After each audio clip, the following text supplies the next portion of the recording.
اعوذ باللہ من الشیطان الرجیم بسم اللہ الرحمن الرحیم افتطمعون ان یؤمنوا لکم وقد کان فریق منہم یسمعون کلام اللہ ثم یحرفونہ من بعد ما عقلوہ وہم یعلمون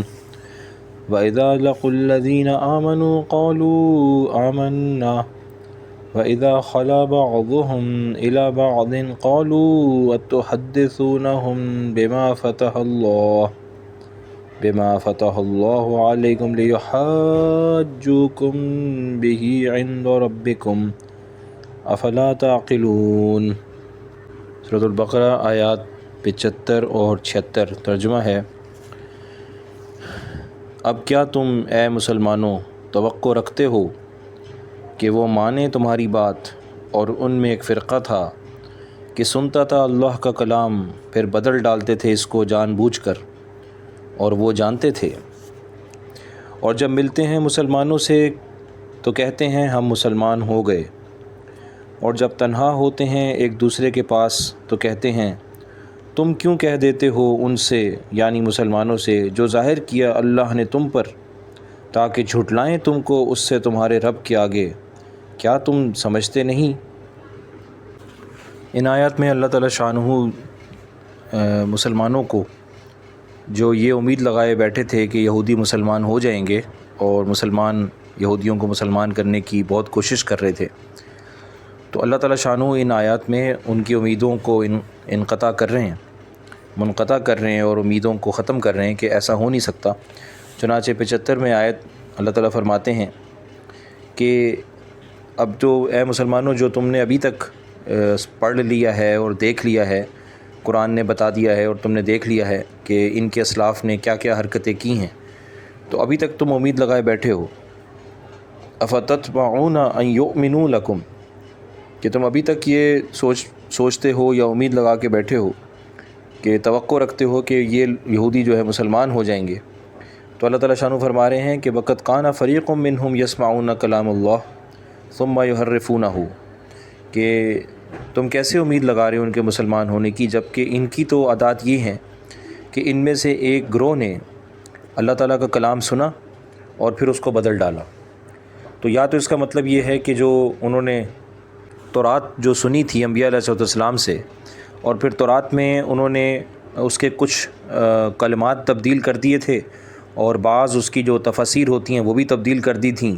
یا پھر دونوں انہوں نے تبدیل کر دی تھیں۔ تو یہ تینوں معنی مراد ہو سکتے ہیں،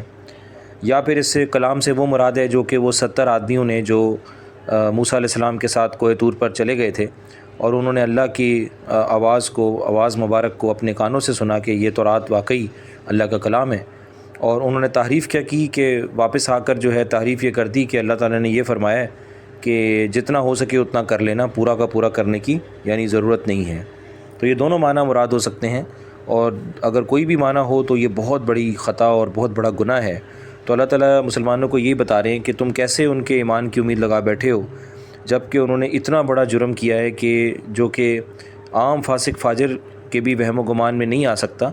کہ اللہ کی کتاب میں تحریف کر دینا، اس کے معنی بدل دینا۔ ہر آدمی یہ سمجھتا ہے کہ یہ بہت بڑا گناہ ہے۔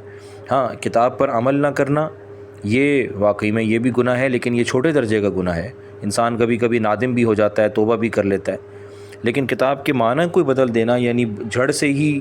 اللہ کے حکم کو علیاذ باللہ نعوذ باللہ جو ہے اکھاڑ کے پھینک دینا، تو یہ تو بہت بڑا جرم ہے، اور اس کی سزا جو ہے وہ تو بہت زیادہ ہے۔ تو من بعد ما عقلوہ، کہ اللہ تعالیٰ فرماتے ہیں یہ سب انہوں نے اس لیے اس وقت بھی کیا جب کہ وہ جانتے تھے کہ یہ ہم غلطی کر رہے ہیں۔ یعنی ایسا نہیں کہ کوئی بے ہوشی میں انہوں نے یہ کام کر دیا ہو، یا نیند میں کوئی ایسا کام کر دیا ہو، یا بھول کے کوئی ان سے کوئی ایسا یہ کام ہو گیا ہو کہ انہوں نے معنی تبدیل کر دیے، بلکہ یہ جانتے بوجھتے عقل رکھتے ہوئے انہوں نے یہ کام کیے، جو کہ بہت بڑا جرم ہے۔ وَهُمْ يَعْلَمُونَ، اور وہ جانتے تھے۔ اور آیت 76 میں اللہ تعالیٰ شانہ ایک اور ان کا جو گناہ ہے وہ تذکرہ کر رہے ہیں، ان یہود کا جو منافقین میں شامل ہو چکے تھے۔ تو اللہ فرما رہے ہیں وَإِذَا لَقُوا الَّذِينَ آمَنُوا قَالُوا آمَنَّا، تو لقو کا مطلب ہوتا ہے جب وہ ملتے ہیں، تو جب یہ منافق یہودی مسلمانوں سے ملتے ہیں تو کہتے ہیں آمنا، کہ ہم تو ایمان لے کر آ گئے ہیں، یعنی ہم مسلمان ہیں۔ وَإِذَا خَلَا بَعْضُهُمْ إِلَى بَعْضٍ، تو جب وہ تنہائی اختیار کرتے ہیں، جب وہ تنہا ہوتے ہیں اپنے دوسرے یہودیوں کے ساتھ جو کہ منافق یہودی نہیں ہیں بلکہ اصل یہودی ہیں، اور وہ اس بات کا اقرار بھی کرتے ہیں کہ ہم یہودی ہیں، وہ منافق نہیں ہیں، تو وہ جو اقراری یہودی ہیں جو اقرار کرتے ہیں کھلم کھلا، وہ کہتے ہیں قالوا اتحدثونہم بما فتح اللہ علیکم، تو وہ اقراری یہودی منافق یہودیوں کو یہ کہتے ہیں کہ بھائی آپ مسلمانوں کو وہ ایسی باتیں کیوں بتاتے ہو جو اللہ نے تم پر کھولی ہوئی ہیں، یعنی کہ تم ہماری تورات میں جو مسلمانوں کے بارے میں سچی باتیں ہیں، مثلا یہ کہ حضور اکرم صلی اللہ علیہ وسلم کے بارے میں بات کی گئی ہے، وہ بالکل بات کی گئی ہے، قرآن مجید کے بارے میں بات کی گئی ہے، اسی طرح صحابہ کے بارے میں بات کی گئی ہے، تو یہ جو منافق یہودی تھے یہ اپنی ایمان کو یعنی پکا ظاہر کرنے کے لیے کہ ہم تو منافق نہیں ہیں بلکہ مسلمان ہیں، تو وہ یہ کہہ دیتے تھے کہ ہاں بھئی تورات میں بھی حضور صلی اللہ علیہ وسلم کے بارے میں تذکرہ آیا ہے، ٹھیک ہے، اور قرآن مجید کے بارے میں بھی آیا ہے وغیرہ وغیرہ، یہ ساری باتیں تصدیقاً کہہ دیا کرتے تھے کہ ہاں یہ ہے۔ تو اب وہ جو اقراری یہودی ہیں وہ منافق یہودیوں کو یہ کہہ رہے ہیں کہ بھئی تم جو باتیں تمہیں اللہ نے بتائی ہیں تورات میں وہ مسلمانوں سے تم کیوں تذکرہ کرتے ہو، کیونکہ لیحاجوکم بہ عند ربکم، تو یہ تو تم مسلمانوں کو ثبوت دے رہے ہو، تو کل کو قیامت کے روز یا وہ ہمارے سامنے بھی آ کر جو ہے وہ یہ کہیں گے دیکھو بھی تمہاری تورات میں تو یہ لکھا ہوا ہے، ٹھیک ہے، اور جو ہے کہ بھئی آپ صلی اللہ علیہ وسلم کا آنا حق اور سچ ہے، اور جو ہے قرآن مجید کا آنا حق اور سچ ہے، اور تم جو ہے اس کو جھٹلا رہے ہو، تو وہ کہتے تھے کہ یہ تو وہ قیامت میں پھر ہمارے خلاف حجت قائم کر دیں گے، تو تم ان کو کیوں جو ہے یہ باتیں بتایا کرتے ہو۔ یعنی کہ دیکھیں کتنی افسوس کی بات ہے اور کتنی بڑی بدقسمتی کی بات ہے یہودیوں کے لیے کہ اتنا بڑا جرم جو ہے کہ اللہ کے نبی موجود ہیں، صحابہ موجود ہیں، قرآن مجید نازل ہو رہا ہے، اور ان کے اسلاف نے اتنے سارے واقعات ان کے ساتھ پیش آ چکے ہیں، اتنی اللہ کی مدد انہوں نے دیکھی ہے، اتنی بھاری بھاری نشانیاں ہونے کے باوجود بھی اس سے زیادہ نشانیاں کسی قوم کو مل نہیں سکتی ہدایت کے لیے جتنی کہ یہ یہود کو ملی ہوں گی، جو ان کا پس منظر رہا ہے وہ بھی نشانیاں موجود تھیں، اور حضور صلی اللہ علیہ وسلم کا وہاں بنفس نفیس موجود ہونا مدینہ منورہ میں وہ ایک بہت بڑی نشانی تھی، لیکن اس کے باوجود بھی وہ ہٹ درمی کرتے رہے اور نقصان کرتے رہے، بلکہ الٹا کہتے رہے بھئی ان کو نہ بتاؤ۔ تو یہ جو اللہ کی بتائی ہوئی باتیں جو قرآن مجید میں تھیں اور جو اللہ تعالیٰ نے بالکل پکی باتیں ان کو تورات میں بتائی ہوئی تھیں،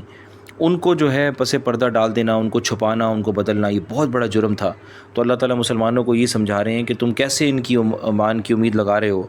اور تو یہ تو کبھی بھی ایمان نہیں لا سکتے، بلکہ دوسرے الفاظ میں بالفاظ دیگر ان کو توفیق مل ہی نہیں سکتی ایمان لانے کی،